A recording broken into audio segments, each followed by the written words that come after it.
El 7 de junio del año 2015, a las 18:23, Lisa Holm envió lo que sería su último mensaje de texto. Estaba dirigido a su padre con el objetivo de avisarle que estaba terminando su turno de trabajo y saldría en unos minutos a casa. Eran las primeras veces que Lisa se volvía sola desde el café en que trabajaba, ubicado en la villa rural de Suecia llamada Blomberg, que quedaba a unos 45 minutos del todavía más pequeño pueblo del que era Lisa y su familia originarios, que se llamaba Skövde. Lisa no tenía necesidad de trabajar. A sus 17 años de edad, ese verano era el último el que tenía libre antes de empezar la universidad, donde quería estudiar ciencias sociales. Pero en vez de disfrutar de sus merecidas vacaciones por graduarse con buenas notas del secundario, Lisa decidió buscar un trabajo de no muchas horas que le permitiera ahorrar cuando ya estuviera en clases. Así era como había conseguido un trabajo en el café de Blomberg, donde naturalmente cubría el turno de mañana. Ese día, sin embargo, había aceptado cambiar el horario con una de sus compañeras, siendo la primera vez que se quedaba hasta el cierre. A diferencia de sus primeras 2 semanas de trabajo, por aquel entonces, Lisa ya se animaba a conducir sola el scooter de su familia que usaba para movilizarse. Como eran las primeras veces que Lisa manejaba por su cuenta el vehículo de 2 ruedas, antes de empezar su camino a casa le enviaba un mensaje de texto a uno de sus padres para que estuvieran atentos ante cualquier inconveniente que pudiera tener en la ruta. Unos minutos después de que llegara el mensaje, el padre de Lisa recibió una llamada de su hija, aunque parecía haber sido una llamada por error, ya que escuchó cómo su hija hablaba animadamente con sus compañeros de trabajo. Esa fue la última vez que escuchó la voz de su hija.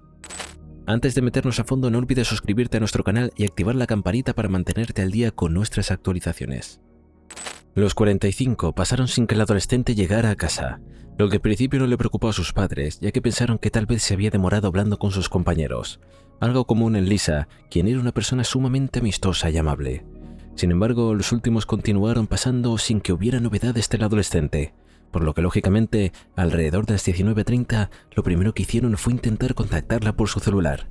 Pero sus llamadas fueron ignoradas, yendo directo al correo de voz, lo que hizo que se preocuparan todavía más.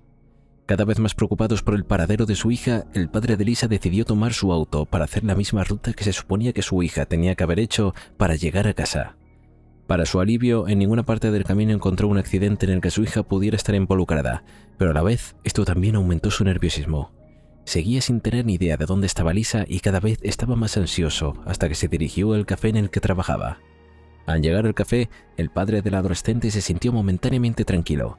El scooter de su hija estaba estacionado justo en la puerta, por lo que pensó que encontraría a su hija dentro del local. Capaz habría surgido algún tipo de imprevisto que la habría atrasado.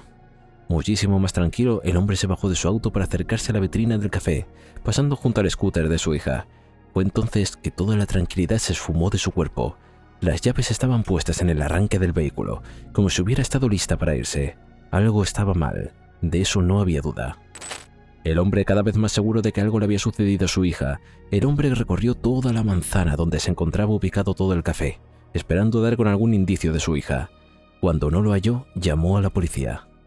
A diferencia de las policías de otros países, la policía sueca no demoró en aparecer y comenzar un operativo preliminar de búsqueda, que se basó en recorrer la zona aldeana al local en el que la chica trabajaba, pero al igual que su padre, no hallaron rastro de ella.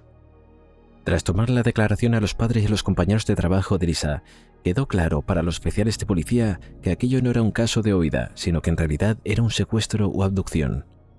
Lisa nunca había sido una chica rebelde que fuese contra las autoridades o las normas de su vida. Tampoco estaba pasando por ningún tipo de problema evidente que pudiera llevarla a irse voluntariamente de su casa para iniciar una nueva vida. Realmente no había motivos lógicos para creer que se enfrentaban a un caso de huida o desaparición, por lo que la policía no perdió tiempo en investigar esta teoría. En su lugar, desde el primer momento trataron la desaparición como un secuestro, y por eso inmediatamente el operativo de búsqueda se agrandó, contando con una cantidad de oficiales mayor y también con perros de búsqueda para hacer también más grande el área de búsqueda. Hasta entrada la noche, varios grupos oficiales policiales recorrieron el lugar golpeando puerta por puerta para preguntarle a los vecinos si habían escuchado o visto algo sospechoso alrededor de la hora en la que Lisa había escrito a su padre. Lamentablemente, esas horas de trabajo no dieron ningún resultado. Ninguna de las personas que vivían allí tenían información útil que aportar, por lo que a la mañana del 8 de junio, la policía decidió hacer público en medios de prensa lo que había sucedido. Información sobre la desaparición de una adolescente en la zona, En su comunicado dieron detalles suficientes para que la población pudiera reconocer a Lisa si veían que no dieron a conocer su nombre en un intento de mantener la investigación en forma privada. Ese mismo día, unas horas después, mientras volvía a revisarse la zona, la policía confirmó sus sospechas sobre el granero que la tarde anterior les había llamado la atención. El propietario del terreno donde se encontraba ubicado el granero se acercó de inmediato cuando vio a la policía patrullar nuevamente y les entregó un guante. El dueño de la tierra les explicó que los empleados de su granja lo habían encontrado esa mañana mientras se preparaban para empezar sus tareas. Los padres de Lisa confirmaron que le pertenecía a su hija, y si bien esto era un avance, el hecho de que hubiese pasado tantas manos antes de llegar a los investigadores no hacía imposible extraer la prenda de rastros de ADN que pertenecieran definitivamente al agresor. En otras palabras, era evidencia contaminada, lo que no iba a aportar información de importancia. Más allá de eso, la pieza de evidencia permitió confirmar la hipótesis de que Lisa había sido secuestrada y, por lo tanto, utilizar más recursos para la investigación. Nuevamente se designaron más oficiales al caso para realizar operativos de búsqueda de más duración y por áreas de mayor tamaño. Incluso se estableció un centro de operaciones en Kelby, un complejo deportivo a solo unas cuadras del café donde había desaparecido la adolescente. La idea era tener un lugar cercano a los hechos que permitiera investigar sin tener que irse a una ciudad de mayor tamaño.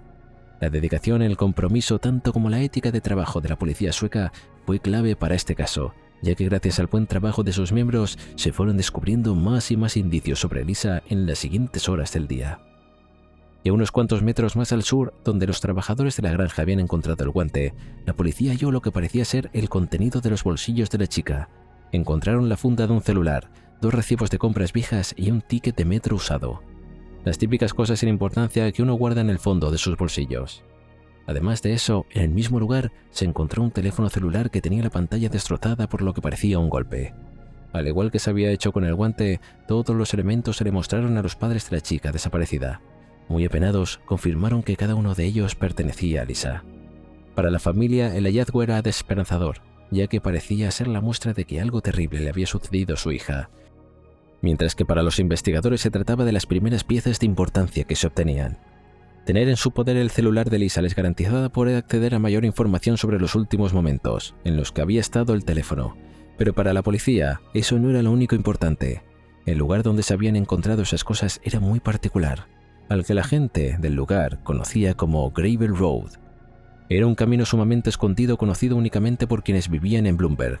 Para la policía empezaba a darse cada vez más obvio quién estaba tras la desaparición de Lisa, que tenía que ser un local.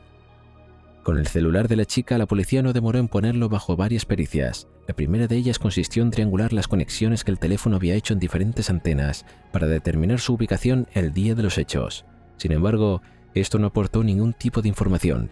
La última ubicación había sido la de su trabajo, y tampoco les había existido más actividad en el teléfono después de la llamada por error que había hecho a su padre. Era imposible que quien la hubiese asaltado le hubiera ordenado que apagara su teléfono celular o se hubiera quitado a la fuerza o lo hubiese roto para evitar que justamente se pudiera extraer información útil de allí. De forma paralela, un grupo de oficiales de policía y detectives fueron designados para interrogar al entorno de Lisa. Su familia, sus amigos e incluso 2 de sus compañeros de trabajo fueron entrevistados por la policía, aunque esto no aportó ninguna información nueva. A diferencia de otros casos, no había un secreto oculto en la vida de Lisa. No era una chica problemática que estuviera inserta en algún tipo de ambiente turbio que pudiera explicar su desaparición. Por el contrario, era una chica tranquila de 17 años que provenía de una pequeña ciudad en la que no tenía enemigos ni personas que quisieran hacerle daño. No había ningún motivo evidente, ni su entorno ni la policía podían pensar que era un motivo evidente por el que algo hubiese querido atacar a Lisa, y eso todavía complicaba más la investigación. El 9 de junio, gracias a los operativos de búsqueda que todavía continuaban, se encontraron nuevas piezas de evidencia. Su licencia de conducir y las llaves de su casa fueron encontradas a unos kilómetros de los primeros hallazgos, pero todavía no había ningún rastro de Lisa. Para esas alturas, se había comenzado a buscarla en todos los lugares que pudiera estar, incluyendo cuevas minerales, granjas, edificios y otra larga lista de lugares, esperando dar con ella o por lo menos con algo que les ayudara a direccionar la investigación. La desesperación iba en aumento. A cada hora que pasaba, las chances de encontrar a Lisa con vida disminuían considerablemente. Las primeras 24 horas después de una desaparición son claves para encontrar a la persona todavía con vida. Las estadísticas de estos casos demuestran que después de pasadas las 24 horas es muy complicado hallar a la persona sana y salva. Lisa llevaba desaparecida ya 48 horas, y pese a los esfuerzos de la policía, no había avances en la investigación que permitiera pensar que estaba cerca de encontrarla. Por lo que sin indicios que seguir, al día siguiente, es decir que el 10 de junio, la policía decidió dar con una nueva conferencia de prensa en la que dieron a conocer públicamente por primera vez el nombre de Lisa, además de pedir la ayuda voluntaria de cualquier persona que quisiera participar en las búsquedas de la muchacha. La noticia, que ya mantenía todo el país en vilo desde hacía ya varios días, terminó conmoviendo todavía más a la población cuando se supo el nombre de la chica y cómo aún no se tenía ningún tipo de evidencia clara sobre su paradero. Más de 1000 personas volaron en las siguientes horas a Blomberg desde todas partes de Suecia para participar en los operativos de búsqueda, lo que hizo que rápidamente se transformara en la búsqueda más grande de la historia de todo el país. La cantidad de voluntarios que se unieron dio un impulso en la investigación, ya que permitió analizar de forma más detallada las zonas en las que antes se había buscado de forma superficial, como por ejemplo el granero que había llamado la atención de la policía desde el principio.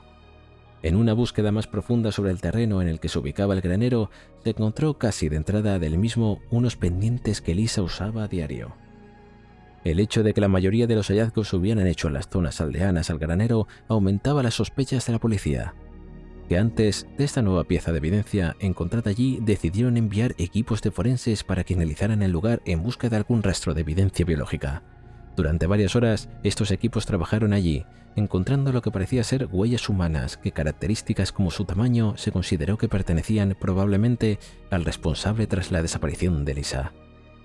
Mientras analizaban todas las muestras que se había tomado fuera del granero, la búsqueda continuaba por parte de la policía, pero también gracias a organizadores sin fines de lucro como Personas Desaparecidas. Esa organización en particular, el viernes 12 de junio decidió ampliar el perímetro de búsqueda por solo 5 kilómetros más. Esa simple decisión les llevó hasta los límites de una estancia llamada Martrop, a la que intentaron acceder para buscar algún rastro de la joven en el terreno. Cuando se disponían a revisar la propiedad, un auto llegó y se estacionó frente a ellos, prohibiendo el paso. Del vehículo bajaron 2 hombres que, sin identificarse, dijeron que no había necesidad de volver a registrar la zona, que allí ya se había buscado y que no habían encontrado nada. A los voluntarios esto les pareció bastante extraño, porque la policía les había pedido que buscaran en todos los lugares sin importar si ya habían revisado o no. Confundidos, los voluntarios llamaron a la policía, pero para cuando la patrulla llegó, los hombres se habían retirado, haciendo la situación todavía más sospechosa. Sin tiempo que perder, los voluntarios comenzaron a registrar la zona donde se encontró el casco que Lisa usaba para su scooter, su abrigo y sus auriculares. A diferencia de los otros elementos, estos se encontraron escondidos bajo una capa de hojas, como si alguien los hubiera escondido. Cerca del lugar, la policía notó que había un viejo galpón donde la hierba alta estaba achatada, como si alguien le hubiese avisado para acceder al galpón recientemente. Rápidamente, la policía se dirigió allí y forzó la entrada. Cuando la policía fue abierta, el indudable olor a putrefacción los recibió. El galpón parecía haber sido un lugar destinado a los empleados de la estancia, que ya tenía varios lockers, que la policía fue abriendo uno por uno. La mayoría de los casilleros estaban completamente vacíos, excepto por uno que estaba lleno de ropa vieja que apenas entraba en el locker. Fue el olor proveniente de allí que les hizo saber que el contenido del casillero no era únicamente ropa vieja. Cuando comenzaron a vaciarlo, descubrieron que dentro estaba el cuerpo de Lisa Holm. La chica no tenía signos vitales, su cuerpo estaba ya en descomposición, a medio vestir y con una soga alrededor de su cuello, además de cinta adhesiva con su boca y nariz. Ese mismo día, viernes 12 de junio, la policía detuvo en la casa de estancia de Martrop a todos los que estaban allí. Un hombre de 25 años, su esposa y su hermano de 35, los 3 de origen lituano. La noticia conmovió a todo el país sueco. El hallazgo del cuerpo del adolescente sin vida rompió los corazones de todos los ciudadanos suecos que de una forma u otra habían estado pendientes de su aparición. Al igual que los primeros movimientos de la investigación, el arresto de los 3 sospechosos se llevó de forma muy privada por la policía. De hecho, no existe prácticamente información. No sabemos si en los interrogatorios Ivorus Vilkevikus, el menor de los hermanos, delató a su hermano mayor Negirius o si simplemente se descartó a Ivorius y su esposa Nero por la falta de evidencia que los atara al homicidio. Lo poco que se trascendió lo hizo en el juicio, en el que se acusó oficialmente no solo a Negirius de 35 años como el responsable de quitarle la vida a Lisa. Entre la evidencia que se presentó en el juicio se mostró a los contenidos de su celular, y su computador era casi en su totalidad archivos en los que se podía considerar pornografía violenta. Según explicó la fiscalía, habían sido deseos de esa índole los que habían motivado el crimen, aunque en la autopsia no se pudieron comprobar que hubiese sido abusada. Para los investigadores, era obvio que Negirius había tenido la intención de hacerlo y por esa razón la había raptado al adolescente. Claramente, esa no fue la única evidencia que se presentó en el juicio. Además de eso, se demostró que tanto el abrigo encontrado días antes como la ropa que tenía puesta Lisa cuando hallaron su cuerpo tenía rastros de ADN del acusado. A esta evidencia clave se le sumó el hecho no el menor de que Negirius Vilkevičius tenía cortada alguna para el día de los hechos. Por último, la fiscalía llamó a declarar al estrado a varias personas voluntarias de personas desaparecidas que habían estado en la propiedad Martrop cuando los dos hombres sin identificar se presentaron para evitar que registraran la zona. Cuando se les pidió que describieran cómo se veían estos hombres, todos los voluntarios dieron la descripción de una persona muy similar a sus características a Negirius. Para la fiscalía era obvio que el acusado había intentado evitar que se encontrara el cuerpo de su víctima. Los abogados defensores afirmaron que Negirius era inocente. Para su argumento, se centró en afirmar que el responsable de quitarle la vida a Lisa era en realidad el hermano menor del acusado, Ivorus. Según ellos, el menor de los dos lituanos había sido quien había secuestrado y acabado con la vida del adolescente antes de deshacerse de sus pertenencias e inculpar a su hermano. Este argumento se basaba en una falla en la teoría de la fiscalía. La misma determinaba que Negirius había abducido a Lisa para cumplir sus fantasías más oscuras, aquellas que había visto en los vídeos para adultos que guardaba en sus dispositivos móviles. En un intento de recrear las acciones de esos vídeos, el hombre había tomado a la fuerza al adolescente de 17 años en la entrada de su trabajo y la había guiado hasta el granero, en donde la había colgado de una de las vigas del techo para su propio placer. Sin embargo, antes de poder abusar de ella, el nudo mal hecho cedió acabando con la vida de Lisa. Según la policía, al verificar que la joven había fallecido, Negirius tomó el cuerpo sin vida de Lisa para esconderlo en el recóndito galpón en el que luego sería hallado. La distancia entre las dos construcciones eran de kilómetros, por lo que era lógico que Negirius hubiese trasladado el cuerpo sin vida en su vehículo. Sin embargo, al buscar por rastros biológicos de Lisa en el auto del hombre de 35 años, descubrieron que no había ninguno. La defensa del acusado utilizó esto a su favor, afirmando que el acusado no había trasladado el cuerpo en su vehículo porque simplemente no había sido el responsable del homicidio de la chica. Negirius dijo este testimonio en el juicio y afirmó no solo ser inocente, sino declaró no haber conocido a Lisa hasta que su fotografía empezó a circular dada la desaparición. Agregó que el crimen había sido obra de individuos a los que se refirió como los judíos, que les habían dicho que querían secuestrar a una chica para abusar de ella. Sin embargo, no dio nombres ni motivos honestos para creer en esta versión, además de la evidencia estaba en su contra. Pese a los múltiples intentos de su equipo de abogados para argumentar su inocencia, el 17 de noviembre de ese mismo año el juicio acabó, en el que se le halló culpable. El juez había encontrado a Negirius Vilkevičius culpable del homicidio especialmente agravado por las condiciones en las que el crimen había sido cometido, especialmente porque se trataba de una menor de edad incapaz de defenderse ante un hombre mayor, no solo de edad sino físicamente. Otra de las características que lo hizo calificar como un homicidio agravado fue la maldad con la que se había perpetrado el mismo, considerándose que los últimos minutos de vida de la chica habían sido macabros por el sufrimiento y dolor. Esto permitió que se le condenara a cadena perpetua. El abogado principal de Negirius Vilkevičius, John Hurtig, expresó su descontento con la sentencia y poco después, el 15 de abril de 2016, presentaron la apelación de la misma. En los documentos que acompañaban la apelación afirmaban que la sentencia de Negirius había sido injusta, lo que había condenado como único autor material de los hechos cuando en realidad había cometido con la ayuda indispensable de uno o más individuos que había evitado por completo en la justicia. En los archivos incluso se daba a entender que el cómplice de Vilkevičius había sido su propia esposa, aunque no se anexa en los archivos de ningún tipo de evidencia o prueba que confirmara lo que decían. Finalmente, el 2 de mayo de ese mismo año, la Corte de Apelaciones rechazó la solicitud de Negirius, negando así un nuevo juicio o la revisión del anterior. En su lugar, se confirmó la sentencia que previamente se le había dado.